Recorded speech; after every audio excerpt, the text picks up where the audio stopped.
అదే RTV app వార్తల్ని క్షణాల్లో చదివే అవకాశం ఉంటుంది. ఒక న్యూస్ పేపర్, ఒక టెలివిజన్ ఛానల్ మీ చేతుల్లో ఎప్పుడూ ఉంటాయి. జై శ్రీరామ్, జై సీతారాం. 33వ తిరుమల మహాపాదయాత్ర ఈరోజు అనగా 13/12/2022 శనివారం ఉదయం హెచ్చెర్లపల్లి గ్రామం నుంచి ప్రారంభమైంది. మొదటి పాదయాత్ర 7 మందితో మొదలుపెట్టాము. ఇప్పుడు వేల మంది వస్తున్నారు.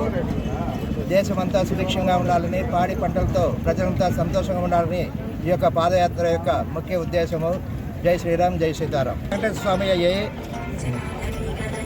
దేవుడు ఎట్టు పెట్టాడు జరుగుతుంది. జై శ్రీరామ్. మా ప్రయత్నం మేము చేస్తున్నాం. మా పాదయాత్ర మేము పోతాం, మేము చుట్టూనే తిరుగుకొని పోతాం అంతే. జై శ్రీరామ్, జై సీతారాం. 33వ తిరుమల మహాపాదయాత్ర ఈరోజు అనగా 13/12/2022 శనివారం ఉదయం హెచ్చెర్లపల్లి గ్రామం నుంచి ప్రారంభమైంది.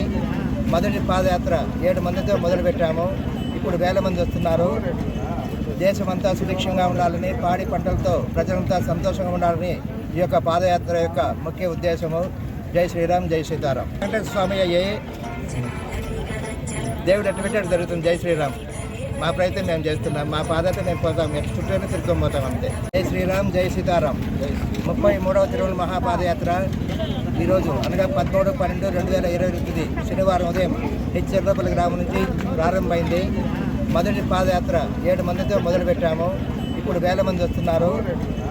దేశమంతా సుభిక్షంగా ఉండాలని, పాడి పంటలతో ప్రజలంతా సంతోషంగా ఉండాలని. మరిన్ని వీడియోస్ కోసం ఛానల్ ని సబ్స్క్రైబ్ చేయండి. లేటెస్ట్ అప్డేట్స్ కోసం వాట్సాప్ ఛానల్ ని ఫాలో చేయండి. అండ్ లింక్ డిస్క్రిప్షన్ లో ఉంది.